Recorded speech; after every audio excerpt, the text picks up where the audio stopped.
this scenario, and we're going to split it up into two sections. First of all, we're going to look into cold calling versus a tighter range. And secondly, in the next episode, we're going to look into cold calling versus a wider range imposition. Welcome everyone to another episode of the crushing small stakes PLO course.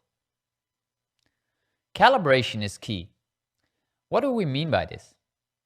Calibration means that we have to evaluate the hand strength based on the situation at hand. In other words, before we enter a pot, we have to ask ourselves different questions to come up with an answer whether or not to play the hand. When we are deciding whether to cold call in position or not, we have to think about different scenarios and different questions. Things like, how wide is my opponent open raising here? And how does my hand play against that open raising range? How many players are behind me? How likely is it that we enter a multi-way pot when I do cold call? And do I want to pull in the players behind me, or do I want to push them out of the pot by perhaps 3-betting? Are we in position or out of position?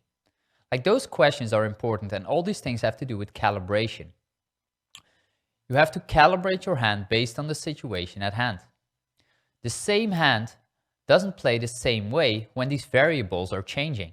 Therefore, it's important to be very critically when it comes to this situation, and that calibration is an important factor. Let's look into this a little bit more closely. Let's look at some outcomes and what is likely to happen when we do decide to cold call on the button versus an early position open raising range. So first of all, we're going to look at that tighter open raising range. So we are sitting on the button and the early position player is open raising. Now, if we do decide to cold call here in real games, that's what we're focusing on here, we are entering a pot on the flop 31% of the time heads up in position.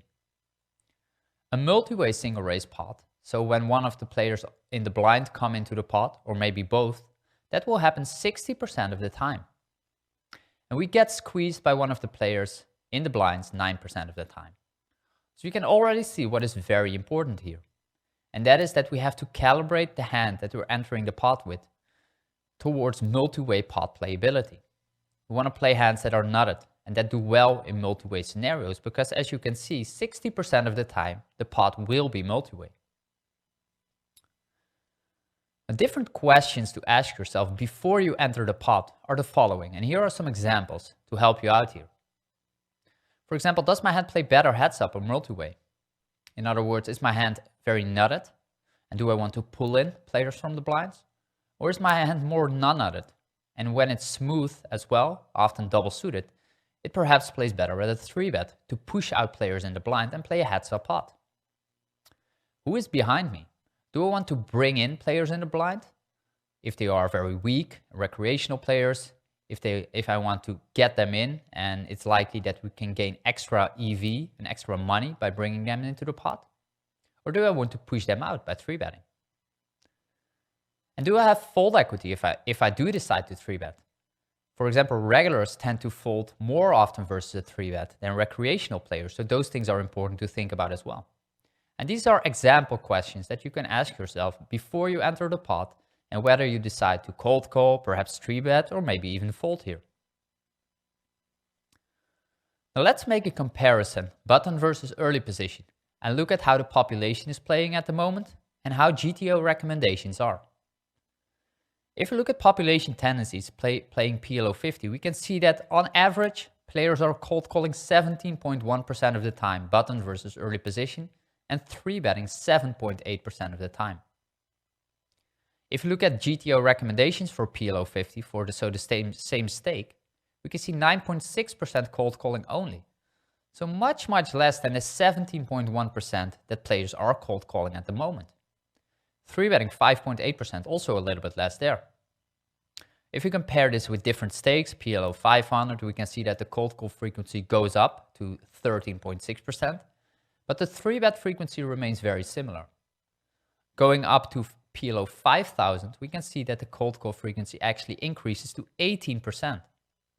So that cold call frequency that players on PLO 5000 are capable of making, that is almost the same as that most players are currently doing at PLO 50.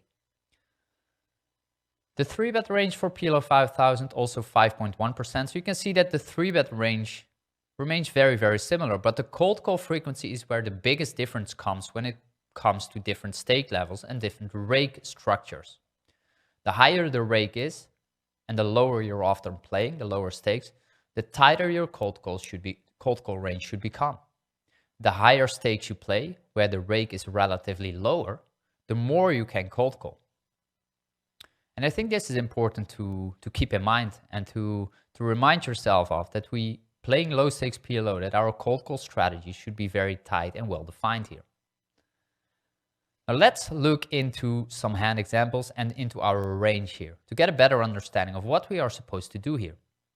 This is a breakdown of button versus early position with our entire range. Below you can see the 18 preflop categories again, going from double suited aces on the left all the way down to single suited and rainbow double paired hands on the right. And we will go into a couple of these ranges to get a better understanding. When we look at double suited aces and single suited aces, you can see them on the left. They are all in the bright green bars. In other words, that's the 3-betting color. So aces basically are supposed to always be a 3-bet here, button versus early position. When we look at Broadway pairs and mid-low pairs, both double suited and single suited, we can see very, very much a big difference in comparison to aces. You can already see that there's almost no 3-betting range here. That the cold call range is specifically there with double suited Broadway pairs. And that with those other 3 categories, that also the cold calling range is very tight and well defined, and only a very specific combos, only very few specific combos get in there and are strong enough to cold call with button versus early position. Now let's look into these categories a little bit more closely by showing some hand examples. We're going to look at kings and queens specifically, because that is often a group of hands that is overplayed, where people make mistakes, and these hands can be overvalued by many of you, including myself sometimes, especially playing against a tight open raising range. So if you look at kings that are double suited, we can see that we are supposed to call 89% of the time, and that we are 3-betting only 11% of the time. Hands that we are cold calling here are hands like ace, king, king, queen, double suited.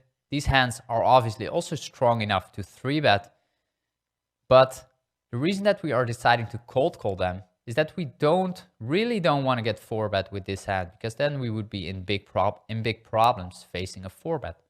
So one of the very, very strongest ace, king, king double suited candidates rather just call versus a tight range instead of going for that 3-bet.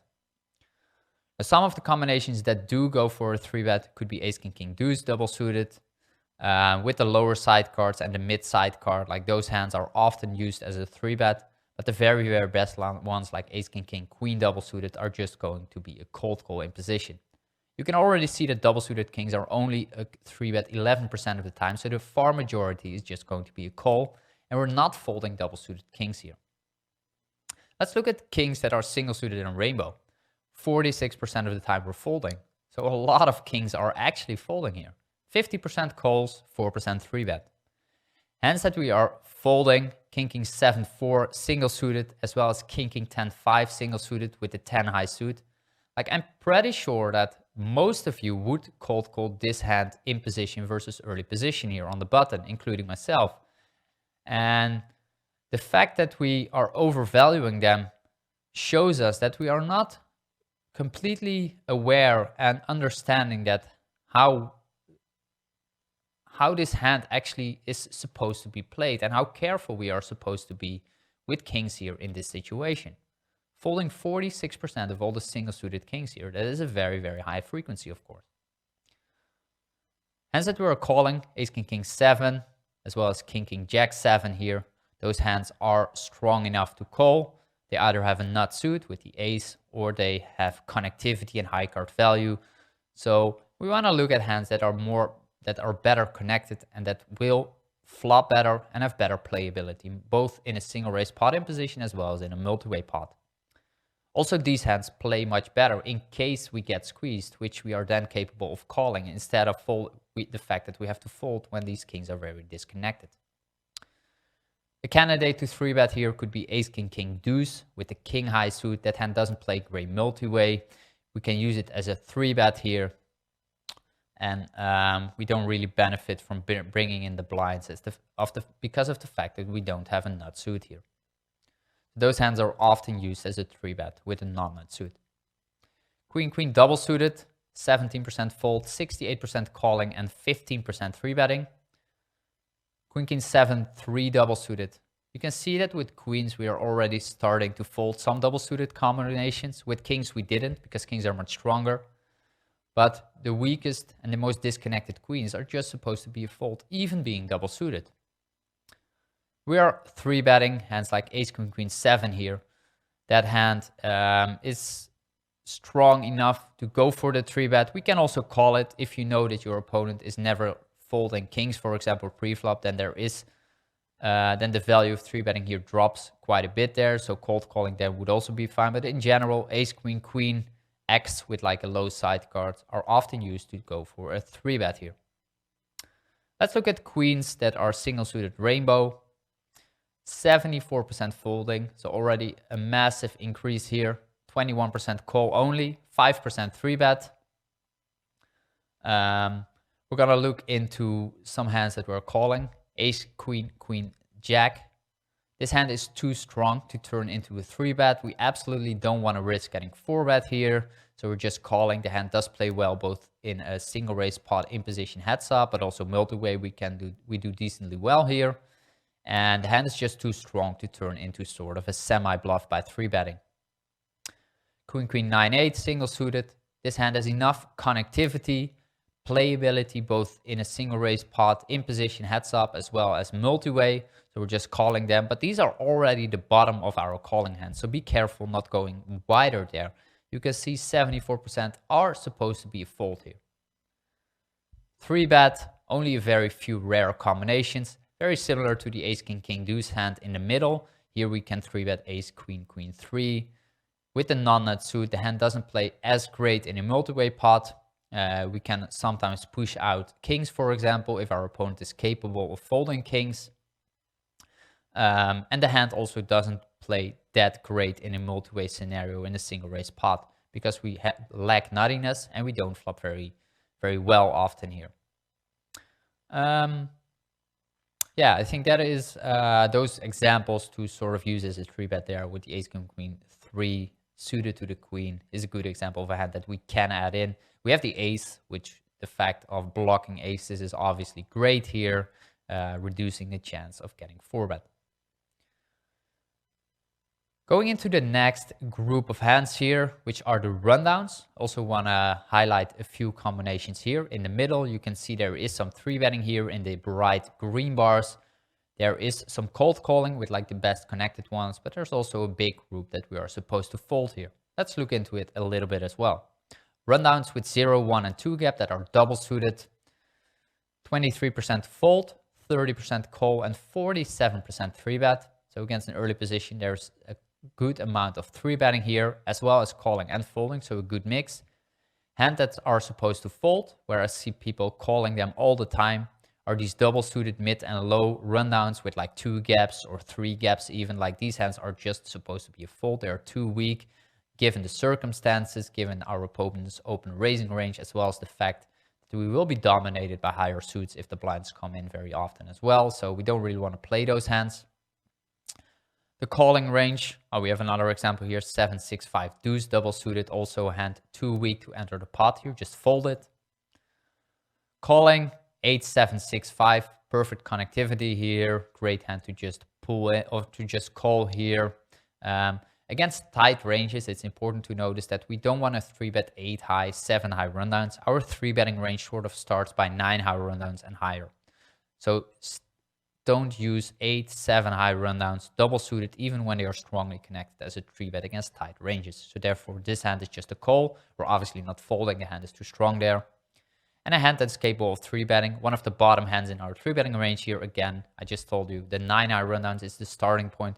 So 9, 8, 6, 5 with like 1 gap or 0 gaps, like that is the starting point of 3-betting here. If the hand would be dull, if the hand would have 2 gaps, we're obviously folding. You just saw it there on the left, 9, 8, 5, 4, it's a fold. But this hand is a starting point of 3-betting here. Rundowns, 0, 1, 2 gaps that are single suited. You can already see a massive increase here. And this is one of the categories where I think most of you are making the biggest mistakes. Overvaluing connected single suited rundowns, often 2 gappers. Like those hands are just so often a fold. And I see people calling them all the time. And against early position ranges, you have to be very careful here because domination is a big issue. The majority is a fold. I'm going to show some hands that are calling. Hands like 6, 5, 4, 3, King 10, 9, 8, and Ace, Queen, Jack 10. So nut suit with the Ace, Queen, Jack 10. Perfect connectivity with the mid and low connection hands like 6, 5, 4, 3 is good enough to call here because we have that perfect connectivity. And we do play a part of the board where we can play pretty good post flop basically. If high cards come, we have an easy fold, for example. If low cards come, we can be deceptive and can hit very strongly here. So perfect connectivities with the lower ones. The king high, King 10, 9, 8 is a call with the king high suit. With a 10 high suit, it would be a clear fold. And the 10, 9, 8 is connected enough there together, but be careful with 2 gappers in general. This is definitely the bottom of a 2 gapper call there. In general, focus on nuttiness with the nut suit or perfect connectivity like the bottom one. A hand to 3-bet here. You can see only 3% 3-betting here with single suited rundowns. Unsuited to the ace here. Again, we saw it before as well. The fact that we don't have the nut suit won't make us want to call that often anymore, but rather just 3-bet. Use it sort of as a 3-bet bluffing candidate here. We can push out higher suits and pairs. We don't mind doing that. Our hand also plays better heads up than in a multi-way pot. And we are still perfect connected here with like a hand like Ace, Queen, Jack 10, single suited to the Queen here. That is a candidate of going for the 3-bet here, even against early position. 3 Broadway plus 1 non-Broadway double suited. It's also strongly connected here, but we have 1 disconnected side card here. 15% fold, double suited. We are calling still quite a bit, 49%, and 3-betting 36% of the time. Hands to call, Queen, Jack, 10 deuce double suited, as well as Ace, Queen, Ace, King, Queen, deuce double suited. Like these are hands that we want to call here. They have enough playability, both heads up as well multi-way. They have nuttiness. We don't really want to turn them into a 3-bet here. To 3-bet against a tight range, we want to have stronger hands or better connection basically. So a hand like Ace, Jack, 10, 7 double suited is a good candidate to go for a 3-bet here. The tighter your opponent's open raising range becomes, the more connected all your hands should be when you decide to go for that 3-bet. Lastly, 3 Broadway plus 1 non-Broadway that are single suited, 82% folding, like a massive amount. People are cold calling also these hands way too often. Look at this, it's mainly a fold. Only few candidates are capable of calling, 14%, and 4% is a 3-bet. Even a hand like King, Jack, 10, 7 single suited to the King. We have 3 gaps. We should just muck this one. There's too much disconnection here. Against a tight range, we just don't do as well. Calling, hands like Ace, Jack, 10, 4 single suited to the Ace, as well as Ace, King, Queen, deuce single suited to the Ace. Like we have nuttiness and some connectivity here. The fact that we have the nut suit makes our hand enough strong to go for that call. But without the nut suit here, these hands would already be a fold.